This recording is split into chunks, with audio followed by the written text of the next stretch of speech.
মহাকাশের দিকে তাকান। রাতের নিস্তব্ধতা চারপাশ ঘিরে রেখেছে। পূর্ণিমার চাঁদ নিজের স্নিগ্ধ আলোয় পৃথিবীকে আলোকিত করছে।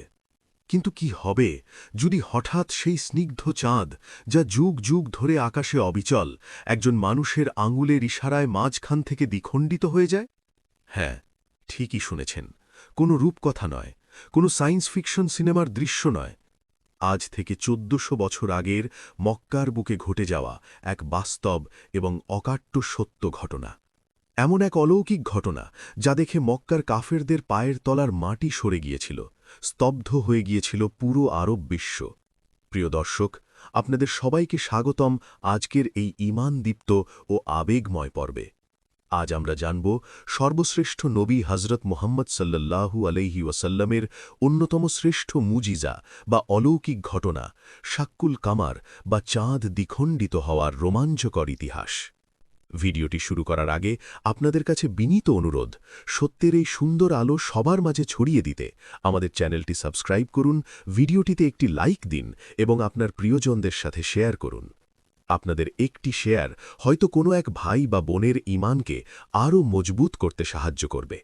চলুন ফিরে যাই সেই ১৪০০ বছর আগের মক্কায়। আরব উপদ্বীপ, চারদিকে ধুধু মরুভূমি। দিনের বেলায় সূর্যের প্রখর তাপে বালুকণাগুলো যেন আগুনের স্ফুলিঙ্গের মতো জ্বলতে থাকে, আর রাতের বেলায় নেমে আসে এক অদ্ভুত নিস্তব্ধতা। এই মরুভূমির বুকেই অবস্থিত মক্কা নগরী, পবিত্র কাবা শরীফের আবাসস্থল। কিন্তু সেই সময়কার মক্কার মানুষের অন্তরগুলো ছিল মরুভূমির চাইতেও রুক্ষ এবং শুষ্ক। চারদিকে বিরাজ করছিল আইয়ামে জাহিলিয়াত বা অন্ধকারের যুগ। মানুষ ভুলে গিয়েছিল তাদের প্রকৃত স্রষ্টাকে। কাবার পবিত্র চত্বরে, যেখানে হজরত ইব্রাহিম আলাইহিসসালাম একত্ববাদের ডাক দিয়েছিলেন, সেখানে তখন ৩৬০টি মূর্তির পূজা হতো। মানুষ নিজের হাতে পাথর, কাঠ, এমনকি খেজুর দিয়ে মূর্তি বানিয়ে তার সামনে মাথা নত করত। সমাজে ছিল না কোনো ন্যায়বিচার, ছিল না নারীদের কোনো সম্মান। কন্যা সন্তান জন্ম নিলে তাকে জীবন্ত কবর দেওয়া হতো। ঠিক এমন এক ঘোর অমানিসার যুগে, যখন পুরো মানবতা অন্ধকারের অতল গহ্বরে হারিয়ে যেতে বসেছিল, তখন আল্লাহ সুবহানাহু ওয়া তাআলা রহমত হিসেবে পাঠালেন মানব ইতিহাসের সর্বশ্রেষ্ঠ মহামানব, আমাদের প্রিয় নবী হজরত মুহাম্মদ সাল্লাল্লাহু আলাইহি ওয়াসাল্লামকে। নবীজি সাল্লাল্লাহু আলাইহি ওয়াসাল্লাম যখন নবুয়াত প্রাপ্ত হলেন এবং এক আল্লাহর দিকে মানুষদের ডাকতে শুরু করলেন, তখন মক্কার প্রভাবশালী কুরাইশ নেতারা ক্ষোভে ফেটে পড়ল। তারা কোনোভাবেই মানতে পারছিল না যে তাদের বাপ-দাদার আমল থেকে চলে আসা ধর্ম, তাদের এতগুলো দেবদেবী মিথ্যা হতে পারে। তারা নবীজিকে মিথ্যাবাদী, জাদুকর, পাগল বলে গালি দিতে শুরু করল। কিন্তু নবীজির মুখ থেকে নিঃসৃত পবিত্র কুরআনের বাণী, তার অতুলনীয় চরিত্র এবং তার প্রতি আল্লাহর অসীম সাহায্য ধীরে ধীরে কিছু মানুষের অন্তর জয় করতে শুরু করল। আবু বকর রাজিয়াল্লাহু আনহু, ওমর রাজিয়াল্লাহু আনহু, উসমান রাজিয়াল্লাহু আনহু, আলী রাজিয়াল্লাহু আনহু থেকে শুরু করে অনেক সাধারণ মানুষ এবং দাসদাসীরাও ইসলামের সুশীতল ছায়ায় আশ্রয় নিতে লাগলেন। কিন্তু এই সত্যের পথ মোটেই মসৃণ ছিল না। কুরাইশরা মুসলমানদের উপর শুরু করল অমানবিক নির্যাতন। উত্তপ্ত বালুর উপর শুইয়ে বুকে ভারী পাথর চাপা দেওয়া হল বিলালের। সুমাইয়া রাজিয়াল্লাহু আনহাকে বর্ষাবিদ্ধ করে নির্মমভাবে শহীদ করা হল। তবুও কেউ এক চুল পরিমাণ ইসলাম থেকে সরে আসলেন না। মক্কার এই কাফেররা ভুলে গিয়েছিল যে যিনি এই বিশাল আকাশমণ্ডল, এই নক্ষত্ররাজি, এই চাঁদ এবং সূর্য সৃষ্টি করেছেন, তার কাছে একটি চাঁদকে দুই টুকরো করা অত্যন্ত সাধারণ একটি বিষয়। কিন্তু অহংকার মানুষের চোখ অন্ধ করে দেয়, তাদের হৃদয়কে পাথরের মতো শক্ত করে তোলে। কুরাইশ নেতাদের অবস্থাও ছিল ঠিক তেমনই। তারা নিজেদের ধনসম্পদ, ক্ষমতা এবং বংশমর্যাদার অহংকারে এতটাই মত্ত ছিল যে সত্য তাদের চোখের সামনে জ্বলজ্বল করলেও তারা তা দেখতে পারছিল না। তারা নবীজি সাল্লাল্লাহু আলাইহি ওয়াসাল্লামের প্রতিটি কথাকে উপহাস করত। যখন তিনি তাদের বলতেন যে মৃত্যুর পর আবার জীবিত হতে হবে এবং আল্লাহর সামনে বিচারের কাঠগড়ায় দাঁড়াতে হবে, তখন তারা মাটিতে পড়ে থাকা পচা হাড় হাতে নিয়ে তা গুঁড়ো করে বাতাসে উড়িয়ে দিত আর বলত, এই পচা হাড়গুলোকে কে আবার জীবিত করবে? তাদের এই ধৃষ্টতা এবং অবাধ্যতা দিন দিন বেড়েই চলছিল। তারা শুধু নবীজিকে কষ্ট দিয়েই ক্ষান্ত হয়নি, বরং যারা তার কথা শুনত তাদের উপরও অকথ্য। মক্কার এই কাফেররা ভুলে গিয়েছিল যে যিনি এই বিশাল আকাশমণ্ডল, এই নক্ষত্ররাজি, এই চাঁদ এবং সূর্য সৃষ্টি করেছেন, তার কাছে একটি চাঁদকে দুই টুকরো করা অত্যন্ত সাধারণ একটি বিষয়। কিন্তু অহংকার মানুষের চোখ অন্ধ করে দেয়, তাদের হৃদয়কে পাথরের মতো শক্ত করে তোলে। কুরাইশ নেতাদের অবস্থাও ছিল ঠিক তেমনই। তারা নিজেদের ধনসম্পদ, ক্ষমতা এবং বংশমর্যাদার অহংকারে এতটাই মত্ত ছিল যে সত্য তাদের চোখের সামনে জ্বলজ্বল করলেও তারা তা দেখতে পারছিল না। তারা নবীজি সাল্লাল্লাহু আলাইহি ওয়াসাল্লামের প্রতিটি কথাকে উপহাস করত। যখন তিনি তাদের বলতেন যে মৃত্যুর পর আবার জীবিত হতে হবে এবং আল্লাহর সামনে বিচারের কাঠগড়ায় দাঁড়াতে হবে, তখন তারা মাটিতে পড়ে থাকা পচা হাড় হাতে নিয়ে তা গুঁড়ো করে বাতাসে উড়িয়ে দিত আর বলত, এই পচা হাড়গুলোকে কে আবার জীবিত করবে? তাদের এই ধৃষ্টতা এবং অবাধ্যতা দিন দিন বেড়েই চলছিল। তারা শুধু নবীজিকে কষ্ট দিয়েই ক্ষান্ত হয়নি, বরং যারা তার কথা শুনত তাদের ওপরও অকথ্য জুলুম চালাত। এই ভয়াবহ পরিস্থিতিতে নবীজি সাল্লাল্লাহু আলাইহি ওয়াসাল্লাম অত্যন্ত ধৈর্যের সাথে আল্লাহর উপর ভরসা রেখে তার দাওয়াতি কাজ চালিয়ে যাচ্ছিলেন। তার হৃদয় ছিল উম্মতের ব্যথায় ব্যথিত। কিন্তু কুরাইশরা এই ভালোবাসার কোনো মূল্য দেয়নি। তারা ক্রমাগতভাবে তার কাছে এমন সব প্রমাণ চাইতে শুরু করল যা তাদের দৃষ্টিতে একেবারেই অবাস্তব। আর এই অবাস্তব দাবির চূড়ান্ত রূপটিই ছিল আকাশপানে তাকিয়ে পূর্ণিমার চাঁদকে দ্বিখণ্ডিত করার দাবি, যা পরবর্তীতে মক্কার বুকে এক অবিস্মরণীয় ঘটনার জন্ম দিয়েছিল। মক্কার বাতাসে তখন এক অদ্ভুত উত্তেজনা। কুরাইশদের বড় বড় নেতারা, যারা নিজেদেরকে আরবের সবচেয়ে জ্ঞানী এবং মর্যাদাবান মানুষ বলে মনে করত, তারা প্রতিদিন দারুণ নাদোয়ায় তাদের পরামর্শ সভায় বসে আলোচনা করত কিভাবে ইসলামের এই ক্রমবর্ধমান আলোকে নিভিয়ে দেওয়া যায়। আবু জাহেল, যাকে তার সম্প্রদায়ের লোকেরা আবুল হাকাম বা জ্ঞানের পিতা বলে ডাকত, সে ইসলাম বিরোধিতায় ছিল সবচেয়ে অগ্রগামী। তার অন্তর ছিল হিংসা এবং অহংকারে পরিপূর্ণ। সে কোনোভাবেই মেনে নিতে পারছিল না যে বনু হাসিম গোত্রের একজন এতিম ছেলে, যার কোনো বিশাল ধনসম্পদ নেই, সে কিভাবে আল্লাহর নবী হতে পারে। তার সাথে যোগ দিয়েছিল আবুল আহাব, উমাইয়া বিন খালাফের মতো মক্কার প্রভাবশালী ব্যক্তিবর্গ। তাদের অহংকার এতটাই প্রবল ছিল যে তারা সত্যকে গ্রহণ করার বদলে নিজেদের ক্ষমতা এবং বংশের দোহাই দিয়ে সাধারণ মানুষকে বিভ্রান্ত করার চেষ্টা করত। তারা বলত, যদি আল্লাহ কুরআন নাজিল করতেনই, তবে তা মক্কা বা তায়েফের কোনো বড় এবং ধনী নেতার উপর কেন নাজিল করলেন না? এই অযৌক্তিক এবং অহংকারপূর্ণ চিন্তাভাবনা তাদের দৃষ্টিকে এতটাই আচ্ছন্ন করে রেখেছিল যে তারা নবীজি সাল্লাল্লাহু আলাইহি ওয়াসাল্লামের মুজিজা বা অলৌকিক নিদর্শনগুলো দেখার পরও তা বিশ্বাস করতে অস্বীকার করত। তারা বিভিন্ন সময়ে নবীজির কাছে বিভিন্ন অদ্ভুত দাবি করত।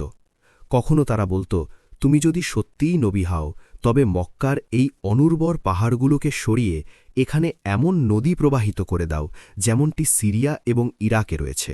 আবার কখনো তারা বলত, তুমি আকাশ থেকে আমাদের ওপর একখণ্ড মেঘ ফেলে দাও, যা থেকে স্বর্ণ এবং রৌপ্য বর্ষিত হবে। তাদের এই দাবিগুলোর পেছনে সত্য জানার কোনো আগ্রহ ছিল না, বরং তাদের একমাত্র উদ্দেশ্য ছিল নবীজিকে সাধারণ মানুষের সামনে হেয় প্রতিপন্ন করা। তারা ভাবত, যেহেতু তিনি একজন সাধারণ মানুষ, তাই তিনি কখনোই এই ধরনের অসম্ভব কাজগুলো করতে পারবেন না, আর তখন তারা সবাইকে বলতে পারবে যে তিনি কোনো নবী নন। কিন্তু আল্লাহ সুবহানাহু ওয়া তাআলা তার হাবিবকে কখনোই একা ছেড়ে দেননি। যখনই কাফেররা কোনো ষড়যন্ত্র করত, আল্লাহ তাআলা ওহীর মাধ্যমে নবীজিকে তা জানিয়ে দিতেন এবং তাকে সাহস যোগাতেন। কুরাইশদের অবিশ্বাসের মাত্রা দিন দিন এমন পর্যায়ে পৌঁছাল যে তারা এখন আর পৃথিবীর কোনো কিছু নিয়েই সন্তুষ্ট হতে পারছিল না। তারা নিজেদের মধ্যে বলাবলি করতে লাগল, মোহাম্মদ পৃথিবীতে যা কিছুই করুক না কেন, আমরা বলতে পারব যে সে আমাদের চোখ বেঁধে দিয়েছে বা আমাদের ওপর জাদু করেছে। পৃথিবীর জাদুকররা অনেক কিছুই করতে পারে, কিন্তু আকাশের ওপর তো আর কোনো জাদুকরের হাত পৌঁছাতে পারে না। সুতরাং আমাদের এমন কিছু দাবি করতে হবে যা আকাশের সাথে সম্পর্কিত। এই জঘন্য চিন্তাধারা থেকেই তারা একটি নতুন এবং ভয়ঙ্কর পরিকল্পনা গ্রহণ করল। তারা এমন একটি রাতের অপেক্ষা করতে লাগল যেদিন চাঁদ তার পূর্ণ রূপে আবির্ভূত হবে। তারা জানত যে পূর্ণিমার রাতে মক্কার আকাশ থাকে একেবারে পরিষ্কার এবং মেঘমুক্ত। চাঁদ তখন তার পূর্ণ আলোয় চারপাশ আলোকিত করে রাখে। সেই রাতে যদি চাঁদের সাথে কোনো কিছু ঘটে, তবে মক্কার প্রতিটি মানুষ, এমনকি মরুভূমির দূরবর্তী মুসাফিররাও তা দেখতে পাবে। কেউ তখন বলতে পারবে না যে এটি কোনো দৃষ্টিবিভ্রম বা কয়েকজনের চোখের ভুল।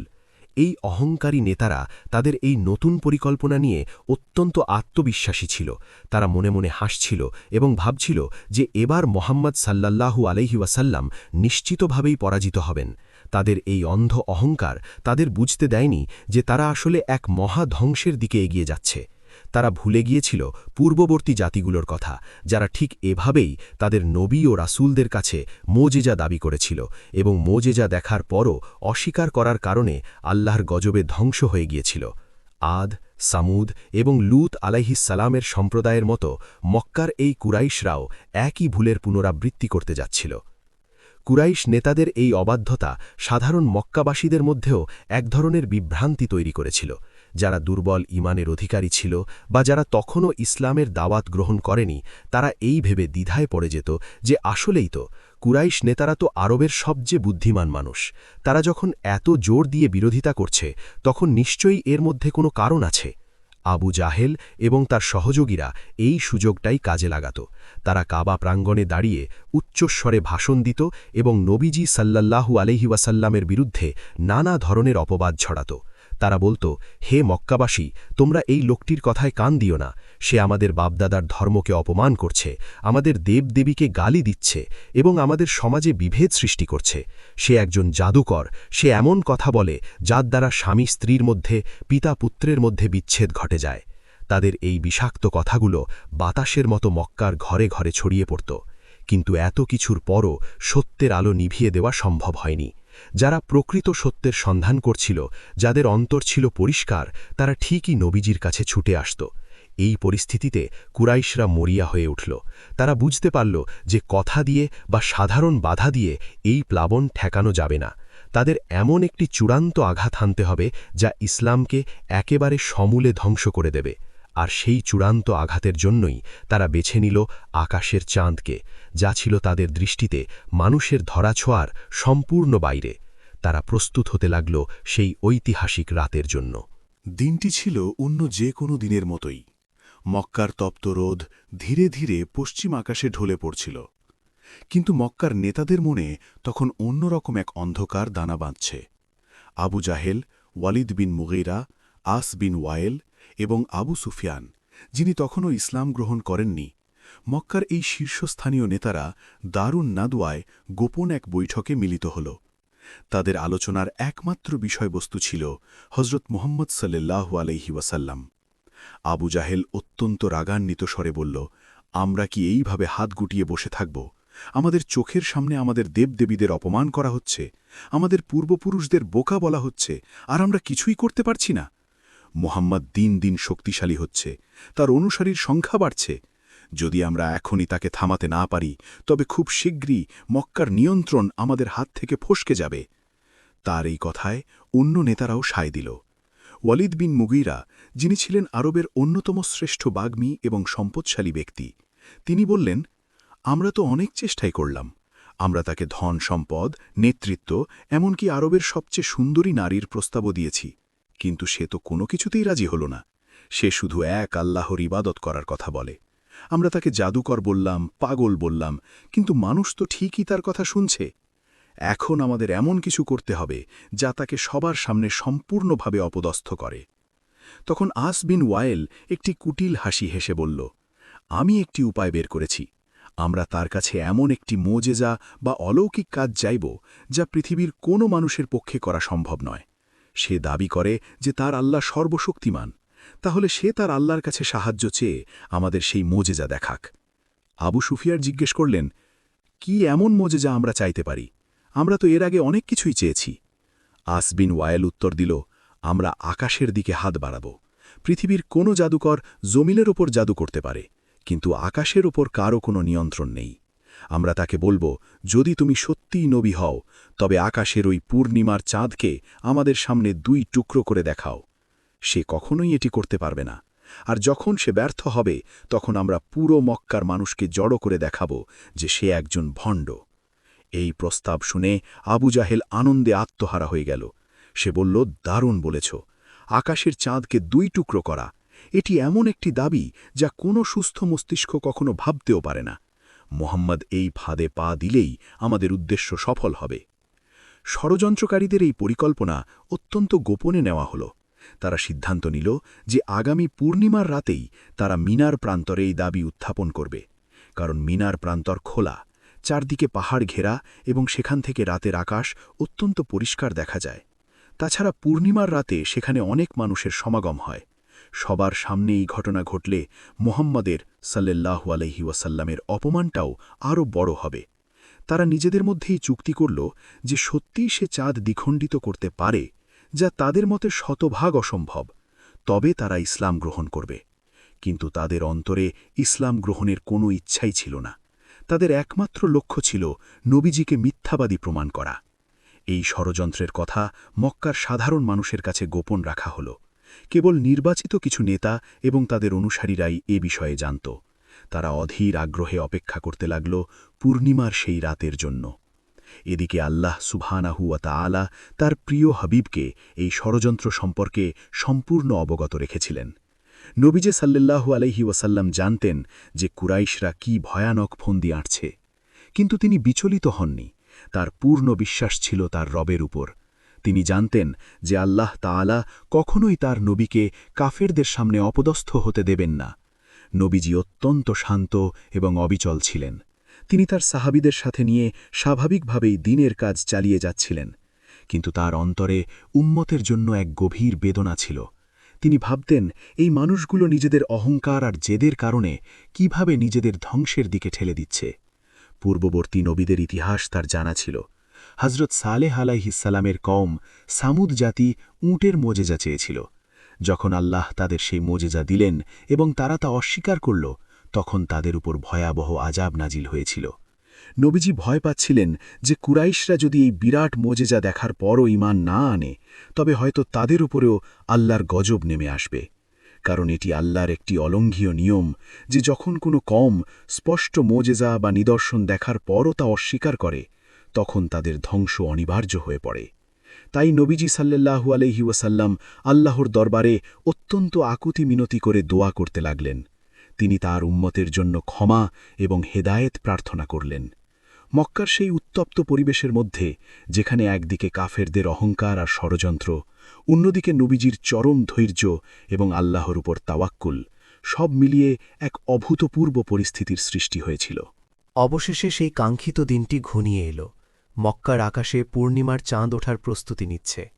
মিনার প্রান্তর আজ অন্য দিনের চেয়ে একটু বেশিই কোলাহলপূর্ণ। কুরাইশ নেতারা তাদের পূর্ব পরিকল্পনা অনুযায়ী মিনার একটি প্রশস্ত জায়গায় জড়ো হয়েছে। তাদের সাথে আছে তাদের অনুসারী, দাসদাসী এবং মক্কার কিছু সাধারণ মানুষ। সবার চোখে মুখে এক ধরনের কৌতূহল এবং উত্তেজনা।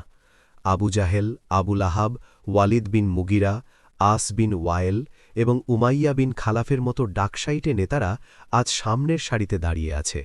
তাদের অহংকারী ভঙ্গি এবং দাম্ভিক কথাবার্তা চারপাশের পরিবেশকে ভারী করে তুলেছে। তারা আজ নিশ্চিত যে তারা মুহাম্মদ সাল্লাল্লাহু আলাইহি ওয়াসাল্লামকে এমন এক ফাঁদে ফেলতে যাচ্ছে যেখান থেকে তার বের হওয়ার কোনো উপায় নেই। তারা খবর পাঠাল নবীজির কাছে। তারা বলল, হে মুহাম্মদ, তুমি যদি সত্যিই নিজেকে আল্লাহর নবী বলে দাবি করো, তবে আজ রাতে আমাদের সামনে আসো। আমরা তোমার কাছে একটি প্রমাণ চাই। যদি তুমি সেই প্রমাণ দিতে পারো, তবে আমরা সবাই তোমার ধর্ম গ্রহণ করব। আর যদি না পারো, তবে তোমাকে এই নবুয়তের মিথ্যা দাবি ছেড়ে দিতে হবে। নবীজি সাল্লাল্লাহু আলাইহি ওয়াসাল্লাম অত্যন্ত শান্ত পদক্ষেপে তার স্বভাবসুলভ গাম্ভীর্য এবং মর্যাদার সাথে মিনার প্রান্তরে উপস্থিত হলেন। তার সাথে ছিলেন হজরত আবু বাক্কার রাজি, হজরত আলী রাজি, হজরত আবদুল্লাহ বিন মাসুদ রাজি সহ আরও কয়েকজন ঘনিষ্ঠ সাহাবী। নবীজির চেহারা মোবারক থেকে এক অদ্ভুত নূর বা আলো বিচ্ছুরিত হচ্ছিল। তার প্রশান্ত দৃষ্টি এবং ধীরস্থির স্বভাব কুরাইশদের অহংকারকে যেন নীরবে উপহাস করছিল। তিনি কুরাইশ নেতাদের সামনে গিয়ে দাঁড়ালেন এবং অত্যন্ত বিনম্র কণ্ঠে জিজ্ঞাসা করলেন, তোমরা আমার কাছে কি প্রমাণ চাও? তখন আবু জাহেল সামনে এগিয়ে এল। তার ঠোঁটে ছিল এক কুটিল এবং অবজ্ঞাপূর্ণ হাসি। সে আকাশের দিকে আঙুল নির্দেশ করে বলল, তুমি তো বলো যে তোমার আল্লাহ সর্বশক্তিমান, তিনি যা চান তাই করতে পারেন। পৃথিবীর মাটি, গাছপালা, পাহাড় পর্বত সবই নাকি তার আদেশে চলে। তাহলে আজ তুমি আকাশের দিকে তাকাও। ওই যে পূর্ণিমার চাঁদ দেখছ, যা আজ তার পূর্ণ রূপে আকাশে জ্বলজ্বল করছে, তুমি কি পারো ওই চাঁদকে ঠিক মাঝখান থেকে দ্বিখণ্ডিত করে দেখাতে? যদি তুমি এই চাঁদকে ঠিক মাঝখান থেকে দ্বিখণ্ডিত করে দেখাতে পারো, তবে আমরা স্বীকার করে নেব যে তুমি সত্য নবী এবং তোমার আল্লাহ সত্য। আমরা সবাই আজই তোমার ওপর ঈমান আনব। এই কথা শুনে চারপাশের সাধারণ মানুষ বিস্ময়ে স্তব্ধ হয়ে গেল। এ কেমন দাবি? আকাশের চাঁদকে 2 টুকরো করা? এটি তো কোনো মানুষের পক্ষে সম্ভব নয়। এটি তো চরম পাগলামি ছাড়া আর কিছু নয়। কিন্তু কুরাইশ নেতারা অত্যন্ত আত্মবিশ্বাসী ছিল। তারা উচ্চস্বরে হাসতে লাগল। তারা ভাবল, মোহাম্মদ এবার নিশ্চুপ হয়ে যাবেন, তিনি মাথা নিচু করে পরাজয় স্বীকার করে ফিরে যাবেন। কিন্তু নবীজি সাল্লাল্লাহু আলাইহি ওয়াসাল্লাম একটুও বিচলিত হলেন না। তার চেহারায় বিন্দুমাত্র ভয়ের ছাপ দেখা গেল না। তিনি অত্যন্ত দৃঢ়তার সাথে আবু জাহেলের চোখের দিকে তাকিয়ে বললেন, যদি আমি আমার রবের আদেশে তোমাদের এই দাবি পূরণ করি, যদি আল্লাহ তাআলা এই চাঁদকে তোমাদের সামনে 2 টুকরো করে দেখান, তবে কি তোমরা সত্যিই ঈমান আনবে? তোমরা কি তোমাদের ওয়াদা রক্ষা করবে? কুরাইশ নেতারা সমস্বরে বলে উঠল, হ্যাঁ, অবশ্যই। যদি তুমি এই অসম্ভবকে সম্ভব করতে পারো, তবে আমরা সবাই তোমার প্রতি ঈমান আনব। আমরা আর কখনোই তোমার বিরোধিতা করব না। নবীজি জানতেন যে এই মানুষগুলো কতটা ধোঁকাবাজ এবং ওয়াদা ভঙ্গকারী হতে পারে। কিন্তু একজন নবী হিসেবে তার দায়িত্ব হল মানুষের সামনে সত্যকে তুলে ধরা, প্রমাণ উপস্থাপন করা। হেদায়েত দেওয়ার মালিক একমাত্র আল্লাহ সুবহানাহু ওয়া তাআলা। নবীজি তখন উপস্থিত সকল মানুষকে সাক্ষী রাখলেন। তিনি বললেন, হে মক্কাবাসী, তোমরা সবাই সাক্ষী থাকো। আজ এই কুরাইশ নেতারা আমার কাছে আকাশের চাঁদকে দ্বিখণ্ডিত করার দাবি করেছে এবং তারা ওয়াদা করেছে যে যদি আমি তা দেখাতে পারি তবে তারা ঈমান আনবে। সাহাবায়ে কেরাম যারা সেখানে উপস্থিত ছিলেন, তাদের অন্তর এক অজানা আশঙ্কায় কেঁপে উঠল। তারা জানতেন যে নবীজি সত্য, তার আল্লাহ সর্বশক্তিমান। কিন্তু কাফেরদের এই জঘন্য ধৃষ্টতা এবং আল্লাহর কুদরতের এই পরীক্ষার মুহূর্তে তারা অত্যন্ত ভীত এবং বিচলিত বোধ করছিলেন। তারা নীরবে আল্লাহর কাছে দোয়া করতে লাগলেন যেন আল্লাহ তার হাবিবকে এই কঠিন পরীক্ষায় বিজয়ী করেন এবং কাফেরদের চক্রান্তকে ধূলিসাৎ করে দেন। মিনার সেই রাতের বাতাস যেন হঠাৎ করেই থমকে গেল। চারদিকে এক পিনপতন নীরবতা। সবার দৃষ্টি তখন নবীজি সাল্লাল্লাহু আলাইহি ওয়াসাল্লাম এবং আকাশের সেই পূর্ণিমার চাঁদের দিকে। মহাবিশ্বের ইতিহাসে এক অভাবনীয় এবং রোমাঞ্চকর মুহূর্তের সূচনা হতে যাচ্ছিল, যা শতাব্দীর পর শতাব্দী ধরে মানবজাতিকে হতভাগ করে রাখবে। মিনার প্রান্তর মক্কানগরী থেকে মাত্র কয়েক কিলোমিটার দূরের একটি উপত্যকা। চারদিকে রুক্ষ এবং শুষ্ক পাহাড় ঘেরা এই প্রান্তরটি আজ এক অন্যরকম ইতিহাসের সাক্ষী হতে প্রস্তুত। রাত্রি ছিল হিজরি ক্যালেন্ডারের 14 রজনী, অর্থাৎ পূর্ণিমার রাত। আকাশের বুকে কোনো মেঘের ছিটে ফোঁটাও নেই। আরবের মরুভূমির রাতের আকাশ এমনিতেই অত্যন্ত পরিষ্কার এবং স্বচ্ছ থাকে, আর পূর্ণিমার রাতে তা যেন এক অপার্থিব রূপ ধারণ করে। রূপালী আলোয় উদ্ভাসিত পুরো মিনার প্রান্তর। পাহাড়ের চূড়াগুলো চাঁদের আলোয় চিকচিক করছে। বালুকণাগুলো যেন এক একটি ছোট ছোট মুক্তায় পরিণত হয়েছে। রাতের এই নিস্তব্ধতা এবং চাঁদের এই স্নিগ্ধ আলো অন্য যে কোনো সাধারণ রাতে মানুষের মনে প্রশান্তি এনে দিত। কিন্তু আজকের রাতটি সাধারণ নয়। মিনার এই বিশাল প্রান্তরে আজ যে পরিমাণ মানুষের সমাগম ঘটেছে তা সচরাচর দেখা যায় না। কেবল হজের সময় ছাড়া মিনা এতটা সরগরম থাকে না। কিন্তু আজ কুরাইশ নেতাদের ডাকে মক্কার আবাল বৃদ্ধ বনিতা এখানে জড়ো হয়েছে। তাদের সবার চোখে এক অসীম কৌতূহল।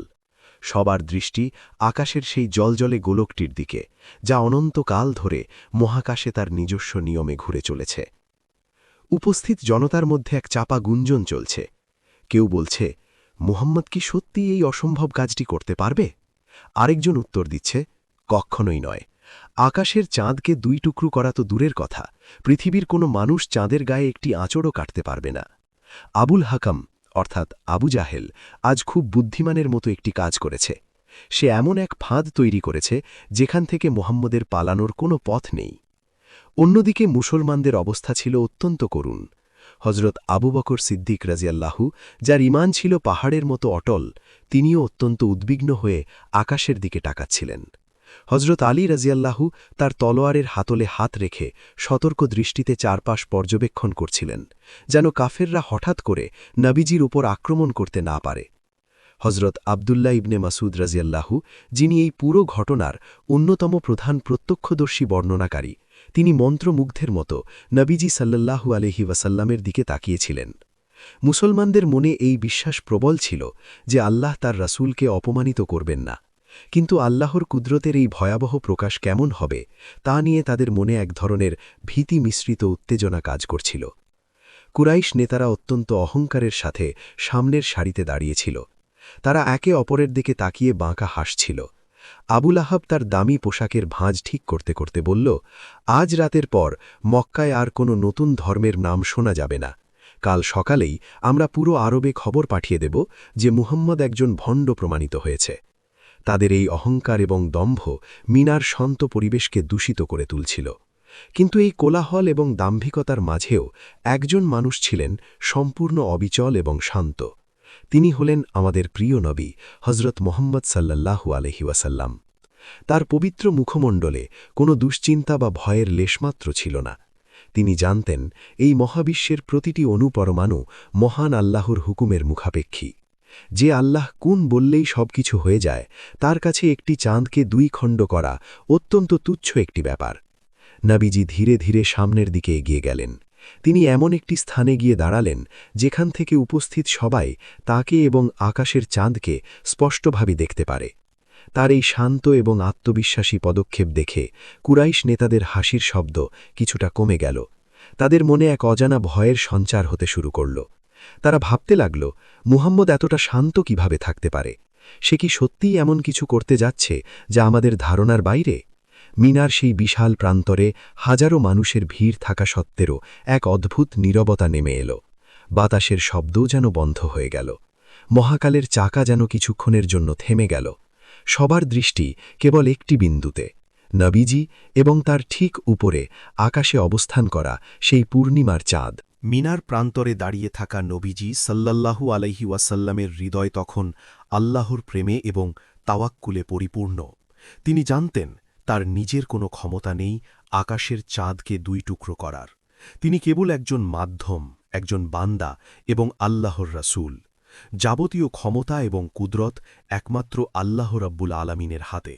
তাই তিনি কোনো জাদুকরের মতো মন্ত্র পড়তে শুরু করলেন না বা কোনো নাটকীয় ভঙ্গি করলেন না। তিনি অত্যন্ত বিনয়ের সাথে একজন অসহায় বান্দার মতো তার রবের দরবারে হাত তুললেন। তার 2 হাত আসমানের দিকে প্রসারিত, তার দৃষ্টি অবনত। তিনি অত্যন্ত ভারাক্রান্ত এবং আবেগময় কণ্ঠে আল্লাহর কাছে প্রার্থনা শুরু করলেন। তার এই মুনাজাত ছিল অত্যন্ত গোপন এবং ঐকান্তিক। তিনি মনে মনে বলছিলেন, হে আমার রব, হে আকাশমণ্ডলী ও পৃথিবীর একচ্ছত্র অধিপতি, আপনি তো দেখছেন আপনার এই অবাধ্য বান্দারা কিভাবে আমাকে মিথ্যা প্রতিপন্ন করার জন্য অহংকার করছে। হে আল্লাহ, আপনি আমাকে সত্য দিন দিয়ে প্রেরণ করেছেন। আমি কেবল আপনারই বাণী তাদের কাছে পৌঁছে দিই, কিন্তু তারা অত্যন্ত অবাধ্য এবং অহংকারী। তারা আপনার কুদরতকে অস্বীকার করতে চায়। হে দয়াময় প্রভু, আজ যদি আপনি আমাকে সাহায্য না করেন, তবে এই কাফেররা আমাকে মিথ্যাবাদী সাব্যস্ত করবে এবং আপনার দিনের আলো নিভিয়ে দেবার চেষ্টা করবে। হে সর্বশক্তিমান, আপনি এই চাঁদকে নির্দেশ দিন যেন সে আপনার হুকুমে দ্বিখণ্ডিত হয়ে যায় এবং এই অহংকারী কুরাইশদের কাছে আপনার সত্যের প্রমাণ তুলে ধরে। নবীজির এই দোয়া ছিল অত্যন্ত সংক্ষিপ্ত কিন্তু গভীর অর্থবহ। তার চোখ থেকে কয়েক ফোঁটা পবিত্র অশ্রু গড়িয়ে পড়ল মিনারের শুষ্ক বালুর ওপর। এই অশ্রু ছিল উম্মতের প্রতি তার ভালোবাসার বহিঃপ্রকাশ। তিনি জানতেন, যদি এই মহানিদর্শন দেখার পরও কুরাইশরা ঈমান না আনে, তবে আল্লাহর গজব তাদের ধ্বংস করে দিতে পারে। কিন্তু আল্লাহ সুবহানাহু ওয়া তাআলা তার হাবিবের দোয়া কখনোই ফিরিয়ে দেন না। আল্লাহ তাআলা তো আগেই ঘোষণা করেছেন, আমি আপনাকে বিশ্বজগতের জন্য রহমত স্বরূপ প্রেরণ করেছি। আল্লাহর আরশে আজিমে নবীজির এই দোয়া সাথে সাথেই কবুল হয়ে গেল। আল্লাহ তাআলা জিব্রাইল আলাইহিসসালামের মাধ্যমে নবীজিকে জানিয়ে দিলেন যে তার প্রার্থনা মঞ্জুর হয়েছে এবং তিনি যেন চাঁদের দিকে ইশারা করেন। দোয়া শেষ করে নবীজি সাল্লাল্লাহু আলাইহি ওয়াসাল্লাম তার হাত নামালেন। তার চেহারায় তখন এক অপার্থিব প্রশান্তি এবং আত্মবিশ্বাস ঝলমল করছিল। তিনি উপস্থিত জনতার দিকে একবার চোখ বুলিয়ে নিলেন। কুরাইশ নেতারা তখনও সন্দিহান দৃষ্টিতে তার দিকে তাকিয়ে আছে। আবু জাহেল অধৈর্য হয়ে বলে উঠল, কি হল মোহাম্মদ? তুমি কি ভয় পেয়ে গেলে, নাকি তোমার আল্লাহ তোমার ডাকে সাড়া দিচ্ছে না? তাড়াতাড়ি করো, আমাদের আর অপেক্ষা করার সময় নেই। নবীজি তার কথার কোনো উত্তর দিলেন না। তিনি অত্যন্ত শান্তভাবে হজরত আবু বকর রাজিয়াল্লাহ, হজরত আলী রাজিয়াল্লাহ এবং অন্যান্য সাহাবীদের দিকে তাকালেন, তাদের চোখে মুখে এক নীরব আশ্বাস দিলেন। এরপর তিনি ধীরে ধীরে তার পবিত্র ডান হাতটি উপরের দিকে তুললেন। তার শাহাদাত আঙুল বা তর্জনীটি আকাশের সেই উজ্জ্বল পূর্ণিমার চাঁদের দিকে নির্দেশ করল। পুরো মিনার প্রান্তর এক ভয়াবহ নিস্তব্ধতায় ডুবে গেল। কেউ টেরও পেল না যে মহাবিশ্বের এক বিশাল গ্রহ উপগ্রহের নিয়মে এক অভাবনীয় পরিবর্তন ঘটতে যাচ্ছে। নবীজির সেই ইশারা কোনো সাধারণ ইশারা ছিল না। এটি ছিল আসমান এবং জমিনের মাঝে সেতুবন্ধন। এটি ছিল সত্য এবং মিথ্যার মাঝে পার্থক্যকারী রেখা। এই ইশারা প্রমাণ করছিল যে যিনি বিশ্ব ব্রহ্মাণ্ড সৃষ্টি করেছেন তিনি তার প্রিয় নবীর সম্মানের জন্য সৃষ্টির যে কোনো নিয়ম ভেঙে দিতে পারেন। মক্কার কাফেররা চেয়েছিল বিজ্ঞান এবং প্রকৃতির নিয়ম দিয়ে আল্লাহর কুদরতকে মেপে দেখতে। তারা ভেবেছিল চাঁদ তার নির্দিষ্ট কক্ষপথে নির্দিষ্ট নিয়মে চলবে, পৃথিবীর কোনো মানুষের সাধ্য নেই তাকে স্পর্শ করার। কিন্তু তারা ভুলে গিয়েছিল যে প্রকৃতির নিয়মগুলো স্বয়ং আল্লাহরই সৃষ্টি। যিনি নিয়ম বানাতে পারেন তিনি সেই নিয়ম ভাঙতেও পারেন। নবীজির ইশারার সাথে সাথে আকাশের বুকে যে পরিবর্তন শুরু হল তা কেবল মক্কাবাসী নয়, বরং পুরো বিশ্বের জন্য এক সতর্ক বার্তা ছিল। এটি ছিল এই কথার প্রমাণ যে একদিন এই পুরো মহাবিশ্ব এভাবেই ভেঙে পড়বে, আসমান বিদীর্ণ হবে এবং কিয়ামত সংঘটিত হবে। আল্লাহর অসীম ক্ষমতার এই সামান্য ঝলক দেখার জন্য মিনার প্রান্তরে উপস্থিত প্রতিটি মানুষ তখন পাথর হয়ে গিয়েছিল। তাদের চোখগুলো বিস্ময়ে বিস্ফারিত, মুখগুলো হাঁ হয়ে আছে, কেউ একটি শব্দ উচ্চারণ করতে পারছিল না। রাতের আকাশ ঝকঝকে পরিষ্কার, পূর্ণিমার চাঁদ তার পূর্ণ শক্তিতে আলো ছড়াচ্ছে। আর সেই চাঁদের ঠিক সোজাসুজি জমিনের বুকে দাঁড়িয়ে আছেন সর্বশ্রেষ্ঠ মানব হজরত মোহাম্মদ সাল্লাল্লাহু আলাইহি ওয়াসাল্লাম। তার ডান হাতের তর্জনী স্থির হয়ে আছে চাঁদের দিকে তাক করে। এই দৃশ্যটি একাধারে অপরূপ সুন্দর এবং ভয়ঙ্কর গম্ভীর। মিনা প্রান্তরে উপস্থিত হাজার হাজার মানুষ, যারা একটু আগেও উপহাস আর অহংকারে মত্ত ছিল, তারা এখন মন্ত্রমুগ্ধের মতো আকাশের দিকে তাকিয়ে আছে। নবীজির ইশারার পর প্রথম কয়েক সেকেন্ড কিছুই ঘটল না। চারদিকে পিনপতন নীরবতা। কুরাইশ নেতাদের মধ্যে কেউ কেউ হয়তো মুচকি হাসার প্রস্তুতি নিচ্ছিল, এই ভেবে যে কিছুই তো হচ্ছে না, মোহাম্মদ এবার চরমভাবে ব্যর্থ হতে যাচ্ছে। আবু জাহেল হয়তো তার উপহাসমূলক বাক্যটি ঠোঁটের ডগায় নিয়ে এসেছিল, কিন্তু তাদের সেই হাসি আর মুখ থেকে বের হতে পারল না। তাদের উপহাসের বাক্য গলার ভেতরেই আটকে গেল। হঠাৎ করেই আকাশের বুকে এক অভাবনীয় পরিবর্তন শুরু হল। যে পূর্ণিমার চাঁদ এতক্ষণ এক নিটোল রূপালী থালার মতো জ্বলজ্বল করছিল, তার ঠিক মাঝ বরাবর এক সূক্ষ্ম কালো রেখা ফুটে উঠল। মনে হল যেন কোনো অদৃশ্য বিশাল তলোয়ার দিয়ে চাঁদটিকে উপর থেকে নিচ পর্যন্ত চিরে দেওয়া হচ্ছে। উপস্থিত জনতার মধ্য থেকে বিস্ময়ের এক চাপা গুঞ্জন উঠল। কি হচ্ছে ওটা? চাঁদের গায়ে ওটা কিসের দাগ? কেউ কেউ চোখ কচলে আবার তাকালো, ভাবল হয়তো চোখের কোনো ভুল হচ্ছে। কিন্তু না, কোনো ভুল নয়। সেই কালো রেখাটি ধীরে ধীরে প্রশস্ত হতে লাগল। চাঁদের ভেতরের আলো যেন দুই ভাগে বিভক্ত হয়ে যাচ্ছে। মিনা প্রান্তরের বাতাসে এক অদ্ভুত শিহরণ বয়ে গেল। মানুষের শ্বাস-প্রশ্বাস দ্রুত হয়ে গেল। যারা সামনের দিকে ছিল তারা ভয়ে পিছনের দিকে সরে যেতে লাগল।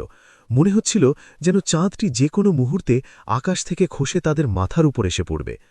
নবীজি সাল্লাল্লাহু আলাইহি ওয়াসাল্লামের আঙুল তখনও স্থির, তার দৃষ্টি স্থির। তিনি আল্লাহর কুদরতের এই প্রকাশ অত্যন্ত শান্তভাবে অবলোকন করছিলেন। আর তার পাশে দাঁড়িয়ে থাকা সাহাবায়ে কেরাম, বিশেষ করে হজরত আবদুল্লাহ ইবনে মাসুদ রাজি, যিনি এই ঘটনার বর্ণনা হাদিসে অত্যন্ত স্পষ্টভাবে দিয়েছেন, তারা বিস্ময়ে এবং আল্লাহর ভয়ে কাঁপছিলেন। তারা সুবহান আল্লাহ, আল্লাহু আকবার ধ্বনি দিয়ে উঠিলেন। তাদের এই ধ্বনি মিনার পাহাড়গুলোতে প্রতিধ্বনিত হতে লাগল। কাফেরদের চোখে তখন রাজ্যের আতঙ্ক। তারা তাদের জীবনে কখনো এমন ভয়ঙ্কর এবং অলৌকিক দৃশ্য দেখেনি। তাদের বুক ধড়ফড় করছিল। ওয়ালিদ বিন মুগিরা, যিনি আরবের সবচেয়ে জ্ঞানী ব্যক্তিদের একজন বলে পরিচিত ছিলেন, তিনি ভয়ে মাটিতে বসে পড়লেন। তিনি বিড়বিড় করে বলতে লাগলেন, এ কি দেখছি আমি? এ তো কোনো সাধারণ জাদু হতে পারে না। আকাশের চাঁদকে কিভাবে কেউ কাটতে পারে? সেই বিভক্তি ধীরে ধীরে সম্পূর্ণ হল। সম্পূর্ণ চাঁদটি স্পষ্টত দুটি আলাদা খণ্ডে পরিণত হল। একটি খণ্ড আরেকটির থেকে দূরে সরতে শুরু করল। এ কোনো চন্দ্রগ্রহণ ছিল না, কোনো মেঘের আড়াল হওয়া ছিল না। এটি ছিল একটি কঠিন বস্তুর স্পষ্ট দ্বিখণ্ডন। মাঝখানে বিশাল ফাঁকা জায়গা, যেখান দিয়ে অন্ধকারের কালো আকাশ দেখা যাচ্ছে। চাঁদের আলো তখনও অম্লান, কিন্তু সেই আলো এখন দুটি ভিন্ন উৎস থেকে আসছে। মক্কার পাহাড়গুলোর ওপর চাঁদের আলোর যে ছায়া পড়ছিল, তাও দুই ভাগে বিভক্ত হয়ে গেল। পুরো দৃশ্যপট এমন এক অপার্থিব রূপ ধারণ করল, যা ভাষায় প্রকাশ করার মতো নয়। মানুষ নিজেদের চোখকে বিশ্বাস করতে পারছিল না। তারা নিজেদের গায়ে চিমটি কেটে দেখছিল তারা কি কোনো স্বপ্ন দেখছে নাকি জেগে আছে। কিন্তু এটি ছিল এক রূঢ় এবং অকাট্য বাস্তব। নবীজির সেই ইশারা কেবল একটি আঙুলের নড়াচড়া ছিল না, এটি ছিল মহাবিশ্বের নিয়ন্তা আল্লাহর সরাসরি হস্তক্ষেপের প্রতীক। এই ইশারা প্রমাণ করে দিল যে জমিনের উপর দাঁড়িয়ে থাকা এই মানুষটি কোনো সাধারণ মানুষ নন। তিনি হলেন সেই মহান স্রষ্টার প্রতিনিধি, যার হুকুমে আসমান ও জমিনের সব কিছু পরিচালিত হয়। মিনার প্রান্তরে উপস্থিত প্রতিটি মানুষের অন্তরে তখন এক অদ্ভুত অনুভূতির মিশ্রণ। একদিকে চরম ভয়, অন্যদিকে অসীম বিস্ময়।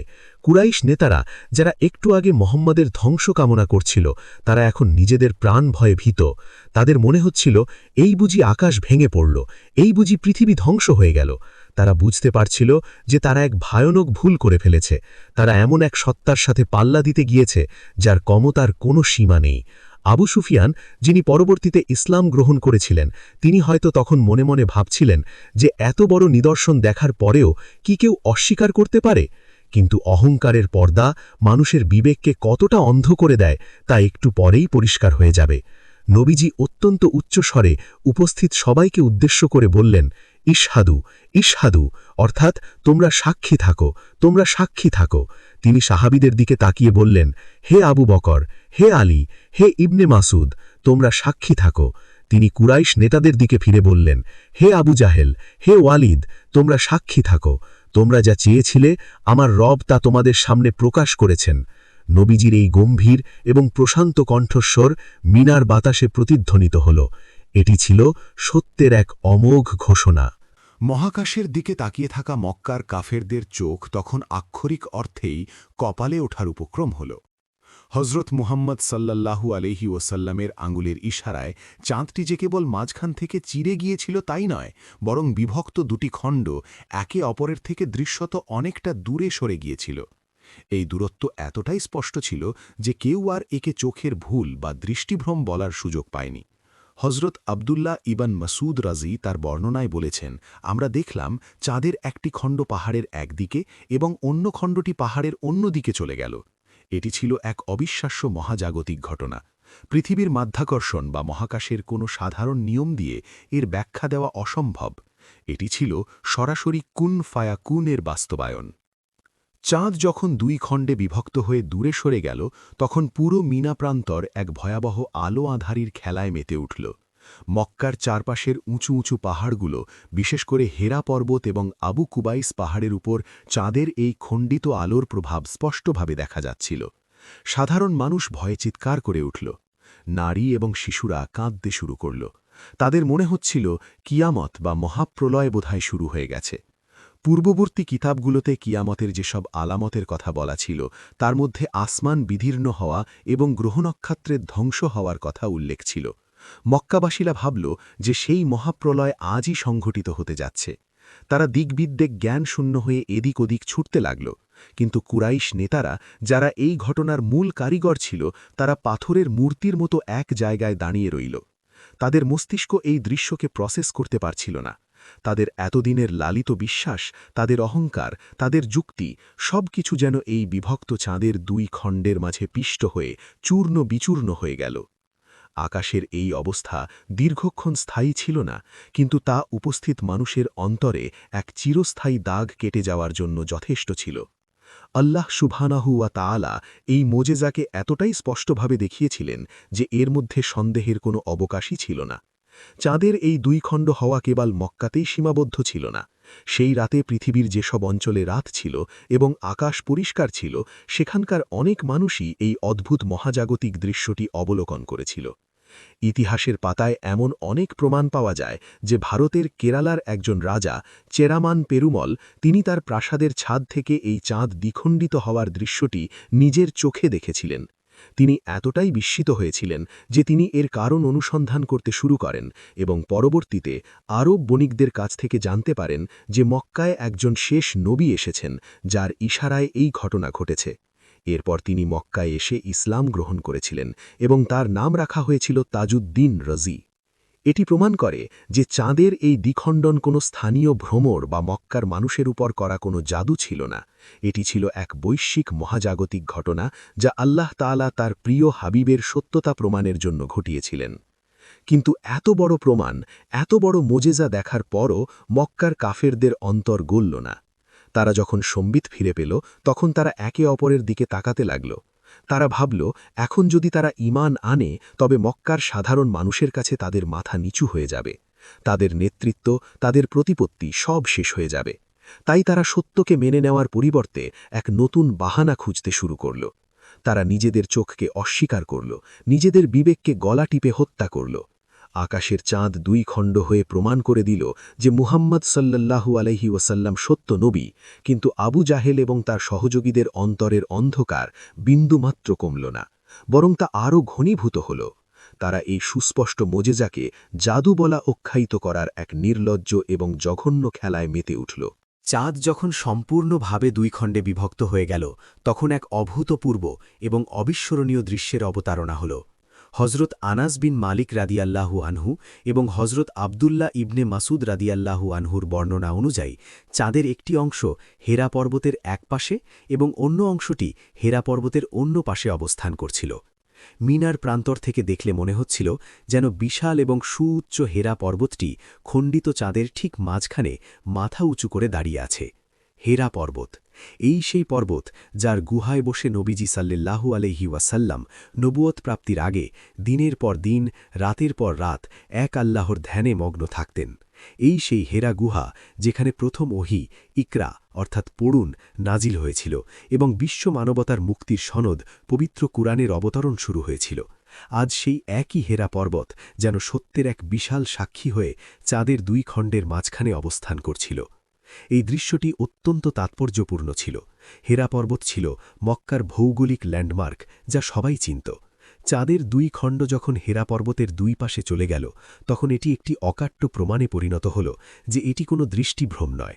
কারণ একটি পাহাড়ের দুই পাশে চাঁদের দুটি খণ্ড অবস্থান করার মানে হল চাঁদের খণ্ডগুলোর মধ্যে বাস্তব এবং বিশাল ভৌগোলিক দূরত্ব তৈরি হয়েছে।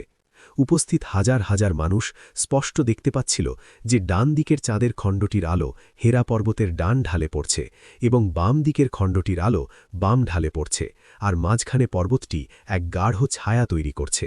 দৃশ্যটি এতটাই স্পষ্ট এবং জীবন্ত ছিল যে পৃথিবীর কোনো জাদুকর তার জাদুর সাহায্যে আকাশে এত বড় ক্যানভাসে একটি বাস্তব পাহাড়কে কেন্দ্র করে এমন দৃশ্য তৈরি করতে পারবে না। নবীজি সাল্লাল্লাহু আলাইহি ওয়াসাল্লাম আবারও উচ্চস্বরে বললেন, তোমরা সাক্ষী থাকো, তোমরা কি দেখছ না হেরা পর্বত চাঁদের দুই খণ্ডের মাঝখানে অবস্থান করছে? হে মক্কার নেতারা, তোমরা কি তোমাদের চোখের সামনে এই বাস্তবতাকে অস্বীকার করবে? সাহাবায়ে কেরাম আনন্দে এবং আল্লাহর শুকরিয়ায় সেজদায় লুটিয়ে পড়লেন। তাদের ঈমান যেন শতগুণ বৃদ্ধি পেল। তারা বুঝতে পারলেন যে তারা এমন একজন নবীর উম্মত হতে পেরেছেন যার সম্মান এবং মর্যাদার খাতিরে আল্লাহ তাআলা বিশ্বজগতের নিয়মকে এভাবে পরিবর্তন করে দিতে পারেন। হজরত আবু বক্কর রাদিয়াল্লাহু আনহু তার অশ্রুসিক্ত চোখে নবীজির দিকে তাকিয়ে বললেন, হে আল্লাহর রাসূল, আপনি সত্য বলেছেন, আপনার রব সত্য। এই দৃশ্য দেখার পর কেবল একজন চরম হতভাগ্য এবং অন্ধ ব্যক্তি আপনার নবুয়তকে অস্বীকার করতে পারে। কিন্তু আবু জাহেলের মতো হতভাগ্য ব্যক্তিরা ঠিক সেই কাজটাই করল। হেরা পর্বতকে দুই খণ্ডের মাঝখানে দেখেও তাদের অন্তরের পাথর গলল না। তারা ভয়ে কাঁপছিল ঠিকই, কিন্তু তাদের অহংকার তাদের বশীভূত করে রেখেছিল। তারা একে অপরকে বলতে লাগল, আরে এটা কিভাবে সম্ভব? হেরা পর্বতের ওপারে চাঁদ চলে গেল কিভাবে? মুহাম্মদ নিশ্চয়ই আমাদের চোখের ওপর কোনো শক্তিশালী জাদু করেছে। সে আমাদের সবাইকে সম্মোহিত করে ফেলেছে। আমরা যা দেখছি তা আসলে ঘটছে না। এই অদ্ভুত এবং হাস্যকর যুক্তি দিয়ে তারা নিজেদের মনকে সান্ত্বনা দেওয়ার চেষ্টা করল। তারা ভুলে গেল যে জাদু কখনো বস্তুর বাস্তব অবস্থান পরিবর্তন করতে পারে না। জাদু কখনো এত বড় পরিসরে এত হাজার হাজার মানুষের ওপর একই সাথে প্রয়োগ করা যায় না। আর সবচেয়ে বড় কথা, জাদু কখনো আসমানের গ্রহ নক্ষত্রের ওপর কোনো প্রভাব ফেলতে পারে না। কিন্তু যখন মানুষ সত্যকে গ্রহণ না করার জন্য বদ্ধপরিকর হয় তখন আল্লাহ তাদের অন্তরকে মোহর মেরে দেন, তাদের চোখকে অন্ধ করে দেন। কুরাইশ নেতাদের অবস্থাও হয়েছিল ঠিক তেমনই। তারা তাদের চোখের সামনে ইতিহাসের সবচেয়ে বড় মহাজাগতিক মোজেজা দেখল, হেরা পর্বতকে সাক্ষী হিসেবে দেখল, কিন্তু তারপরও তারা ঈমান আনল না। তারা কেবল নিজেদের জেদ এবং অহংকারের কারণে চিরস্থায়ী জাহান্নামের পথ বেছে নিল। মিনার প্রান্তরে চাঁদের 2 খণ্ড হয়ে যাওয়া এবং পুনরায় জোড়া লাগার ঘটনাটি খুব বেশি সময় ধরে স্থায়ী ছিল না। আল্লাহর হুকুমে যখন মুজেজা দেখানো সম্পন্ন হল, তখন চাঁদের 2 খণ্ড ধীরে ধীরে আবার কাছাকাছি আসতে শুরু করল এবং এক পর্যায়ে সম্পূর্ণ জোড়া লেগে আগের মতো এক নিটোল পূর্ণিমার চাঁদে পরিণত হল।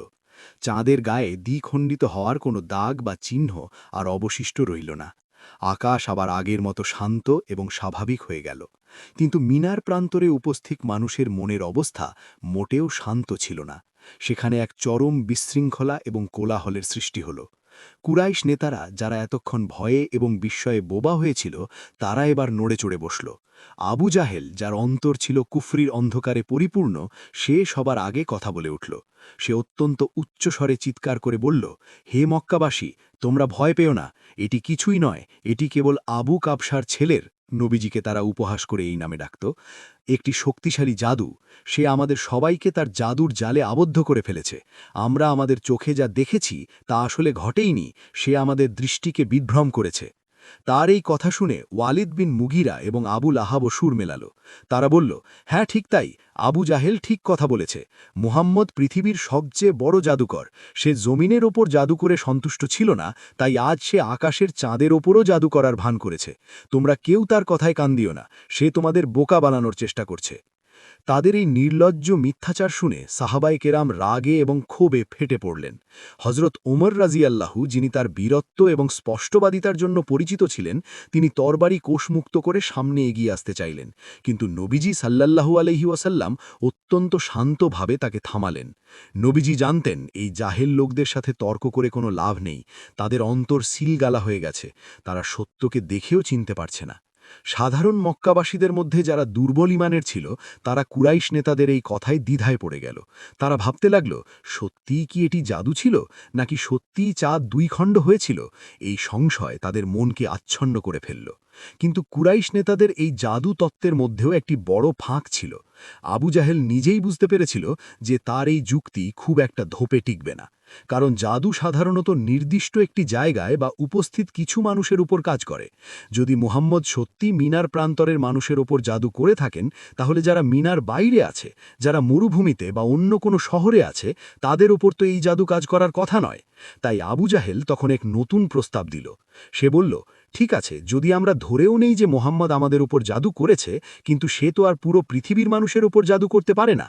আগামী কয়েকদিনের মধ্যে সিরিয়া, ইয়েমেন বা অন্যান্য জায়গা থেকে যে বাণিজ্য কাফেলাগুলো মক্কায় আসবে, আমরা তাদের কাছে জিজ্ঞাসা করব। যদি তারাও বলে যে তারা আকাশে চাঁদকে 2 টুকরো হতে দেখেছে, তবে আমরা মেনে নেব যে এটি জাদু নয়, এটি সত্য। আর যদি তারা বলে যে তারা এমন কিছুই দেখেনি, তবে এটি নিশ্চিতভাবে প্রমাণিত হবে যে মুহাম্মদ একজন জাদুকর এবং সে কেবল আমাদের চোখ বেঁধে দিয়েছিল। কুরাইশ নেতাদের এই নতুন শর্ত শুনে উপস্থিত সবাই একমত হল। তারা সিদ্ধান্ত নিল যে তারা দূরবর্তী মুসাফিরদের সাক্ষ্যের জন্য অপেক্ষা করবে। এটি ছিল তাদের কুফরির আরেকটি চূড়ান্ত নিদর্শন। তারা চোখের সামনে অকাট্য প্রমাণ দেখার পরও নিজেদের জেদ বজায় রাখার জন্য বাইরের মানুষের সাক্ষ্যের উপর নির্ভর করতে চাইল। কিন্তু আল্লাহ সুবহানাহু ওয়া তাআলা তাদের এই শেষ আশাটুকুও ধূলিসাৎ করে দেওয়ার ব্যবস্থা করে রেখেছিলেন, কারণ আল্লাহর মোজেজা কেবল নির্দিষ্ট একটি গোত্র বা নির্দিষ্ট একটি জায়গার জন্য নয়, তা পুরো মানব জাতির জন্য। আর এই মোজেজা এতটাই বিশাল ছিল যে তা গোপন রাখার কোনো উপায় ছিল না। মিনার সেই রোমাঞ্চকর রাতের পর মক্কায় এক থমথমে অবস্থা বিরাজ করতে লাগল। মক্কার প্রতিটি অলিতে গলিতে, প্রতিটি ঘরে কেবল একটি আলোচনা। চাঁদ কি সত্যিই দ্বিখণ্ডিত হয়েছিল, নাকি এটি পুরোটাই মোহাম্মদের জাদু? কুরাইশ নেতারা অধীর আগ্রহে অপেক্ষা করছিল দূরবর্তী কাফেলাগুলোর জন্য। তারা নিশ্চিত ছিল যে মুসাফিররা বলবে তারা এমন কিছুই দেখেনি, এবং তখন তারা নাবিজিকে চিরতরে মিথ্যাবাদী প্রমাণ করতে পারবে। অন্যদিকে মুসলমানরা পূর্ণ তাওয়াক্কুলের সাথে আল্লাহর ওপর ভরসা রেখেছিলেন। তারা জানতেন যে সত্য কখনোই চাপা থাকে না, তা নিজের শক্তিতেই প্রকাশিত হবে। কয়েকদিন পর প্রথম একটি বাণিজ্য কাফেলা সিরিয়া থেকে মক্কায় এসে পৌঁছাল। কাফেলাটি মক্কার উপকণ্ঠে পৌঁছাতেই আবু জাহেল এবং তার অনুসারীরা ঘোড়া ছুটিয়ে তাদের কাছে গেল। কাফেলার লোকেরা এত বড় নেতাদের একসাথে দেখে কিছুটা অবাক হল। আবু জাহেল অত্যন্ত ব্যস্ততার সাথে জিজ্ঞাসা করল, হে মুসাফিরগণ, তোমরা কি গত পূর্ণিমার রাতে আকাশের দিকে লক্ষ্য করেছিলে? তোমরা কি চাঁদের মধ্যে অস্বাভাবিক কিছু দেখেছিলে? কাফেলার নেতা বিন্দুমাত্র দ্বিধা না করে সাথে সাথে উত্তর দিল, হ্যাঁ, অবশ্যই। আমরা সেই রাতে মরুভূমির মাঝখানে তাঁবু খাটিয়ে বিশ্রাম নিচ্ছিলাম।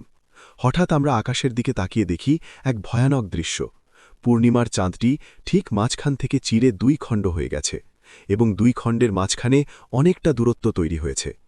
আমরা ভয়ে কাঁপছিলাম। আমরা ভেবেছিলাম বুঝি কেয়ামত চলে এসেছে। আমরা সারা রাত ঘুমাতে পারিনি। এমন ভয়ঙ্কর দৃশ্য আমরা আমাদের জীবনে কখনো দেখিনি। এই কথা শোনার পর আবু জাহেলের মুখের রং ফ্যাকাশে হয়ে গেল। তার পায়ের তলা থেকে মাটি সরে যাবার উপক্রম হল। কিন্তু সে নিজেকে সামলে নিয়ে বলল, তোমরা হয়তো ভুল দেখেছ বা ক্লান্তির কারণে তোমাদের দৃষ্টিভ্রম হয়েছিল। কাফেলার লোকেরা দৃঢ়তার সাথে বলল, না, আমাদের কোনো ভুল হয়নি। আমাদের কাফেলার প্রতিটি মানুষ এই দৃশ্য দেখেছে। এটি কোনো স্বপ্ন বা দৃষ্টিভ্রম ছিল না, এটি ছিল জলজলে বাস্তব। আবু জাহেল তখন হতাশ হয়ে ফিরে এলো, কিন্তু সে তার জেদ ছাড়ল না। সে ভাবল, হয়তো এই একটি কাফেলা কোনো কারণে প্রভাবিত হয়েছে। সে অন্য কাফেলাগুলোর জন্য অপেক্ষা করতে লাগল। পরবর্তী কয়েকদিনে ইয়েমেন, তায়েফ এবং নজদ থেকে আরও বেশ কয়েকটি কাফেলা মক্কায় এল। কুরাইশ নেতারা প্রত্যেকটি কাফেলাকে একই প্রশ্ন করল এবং প্রত্যেকটি কাফেলা থেকে তারা একই উত্তর পেল। মুসাফিররা অত্যন্ত বিস্ময়ের সাথে বর্ণনা করল কিভাবে তারা সেই রাতে চাঁদকে দ্বিখণ্ডিত হতে দেখেছিল। কেউ কেউ তো এমনকি এও বলল যে তারা চাঁদের 2 খণ্ডকে এত দূরে সরে যেতে দেখেছিল যে মনে হচ্ছিল আকাশটা 2 ভাগ হয়ে গেছে। চারদিক থেকে আসা এই অসংখ্য মানুষের সাক্ষ্য প্রমাণ করে দিল যে এটি কোনো মক্কাকেন্দ্রিক জাদু ছিল না। এটি ছিল এক বৈশ্বিক মহাজাগতিক ঘটনা। পৃথিবীর কোনো জাদুকরের পক্ষে হাজার হাজার মাইল দূরে থাকা মানুষদের ওপর জাদু করা বা আকাশের চাঁদকে বাস্তবভাবে 2 টুকরো করা সম্ভব নয়। সত্য এখন দিনের আলোর মতো পরিষ্কার হয়ে গেল। দূরবর্তী মুসাফিরদের সাক্ষ্য কুরাইশদের জাদু তত্ত্বের কফিনে শেষ পেরেক ঠুকে দিল। তাদের পালানোর আর কোনো পথ রইল না। মক্কার সাধারণ মানুষ বুঝতে পারল যে মুহাম্মদ সাল্লাল্লাহু আলাইহি ওয়াসাল্লাম সত্য নবী এবং তার আনিত ধর্ম ইসলাম সত্য। অনেকেই এই ঘটনার পর ঈমান আনল, কিন্তু কুরাইশ নেতারা এত সুস্পষ্ট প্রমাণ এবং অসংখ্য মানুষের সাক্ষ্য পাওয়ার পরও ঈমান আনল না। মক্কার কাফেরদের এই চরম অবাধ্যতা, সুস্পষ্ট মোজেজা দেখার পরও অস্বীকার করা এবং নির্লজ্জভাবে সত্যকে জাদু বলে আখ্যায়িত করার পর আল্লাহ রাব্বুল আলামিন পবিত্র কুরআনের সূরা আল কামার, চাঁদ অবতীর্ণ করেন। এই সূরার প্রথম আয়াতগুলোতেই আল্লাহ তাআলা এই মহান ঘটনার কথা অত্যন্ত স্পষ্টভাবে এবং চিরস্থায়ীভাবে লিপিবদ্ধ করে দিয়েছেন। আল্লাহ সুবহানাহু ওয়া তাআলা ঘোষণা করলেন, কিয়ামত সমাসন্ন আর চন্দ্র বিধিন্ন হয়েছে। তারা কোনো নিদর্শন দেখলে মুখ ফিরিয়ে নেয় এবং বলে, এ তো এক চলমান জাদু। তারা মিথ্যারোপ করেছে এবং নিজেদের খেয়াল খুশির অনুসরণ করেছে, আর প্রতিটি কাজই তার লক্ষ্যে পৌঁছবে। সূরা আল কামার 1:3। এই আয়াতগুলো ছিল কাফেরদের জন্য এক চরম সতর্কবার্তা এবং ঈমানদারদের জন্য এক বিশাল সুসংবাদ। আল্লাহ তাআলা স্পষ্টভাবে জানিয়ে দিলেন যে চাঁদ দ্বিখণ্ডিত হওয়ার ঘটনাটি সত্য এবং এটি কিয়ামতের একটি অন্যতম বড় আলামত। যারা এই অকাট্য প্রমাণ দেখার পরও মুখ ফিরিয়ে নিয়েছে এবং একে চলমান জাদু বলে উপহাস করেছে, তারা মূলত নিজেদের ধ্বংসকেই ডেকে এনেছে। তাদের এই ঔদ্ধত্য এবং অহংকার তাদের জাহান্নামের দিকে নিয়ে যাচ্ছে। অন্যদিকে যারা ঈমান এনেছে, এই ঘটনা তাদের ঈমানকে করেছে আরও দৃঢ় এবং মজবুত। পবিত্র কুরআনের এই আয়াতগুলো নাজিল হওয়ার পর নবীজি সাল্লাল্লাহু আলাইহি ওয়াসাল্লাম সাহাবীদের সামনে তা তিলাওয়াত করলেন। হযরত আব্দুল্লাহ ইবনে মাসউদ রাদিয়াল্লাহু বলেন, আমরা মিনায় নবীজির সাথে ছিলাম, তখন চাঁদ 2 টুকরো হল। নবীজি বললেন, সাক্ষী থাকো। এরপর আল্লাহ তাআলা সূরা আল কামারের প্রথম আয়াতগুলো নাজিল করলেন। প্রিয় দর্শক, চাঁদ দ্বিখণ্ডিত হওয়ার এই ঘটনা কেবল 1400 বছর আগের একটি ইতিহাস নয়, এটি আমাদের জন্য এক গভীর শিক্ষণীয় বিষয়। এটি আমাদের স্মরণ করিয়ে দেয় যে আল্লাহ সুবহানাহু ওয়া তাআলা সর্বশক্তিমান। তার ইচ্ছার কাছে মহাবিশ্বের সকল নিয়ম এবং বিজ্ঞান তুচ্ছ।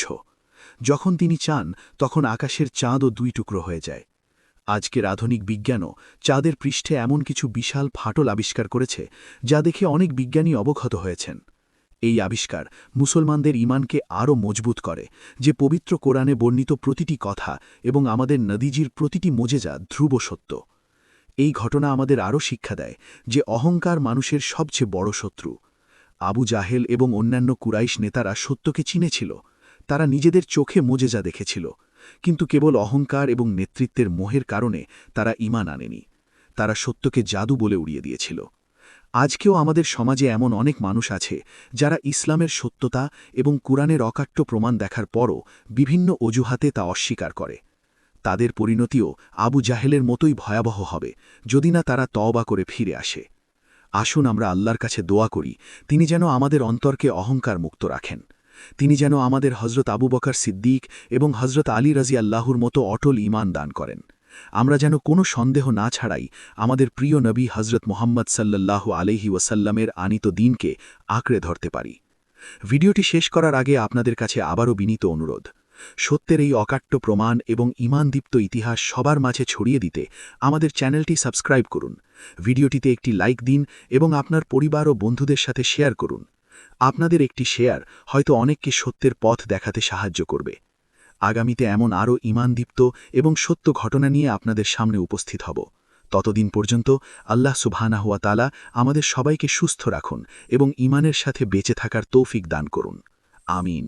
আল্লাহ হাফিজ।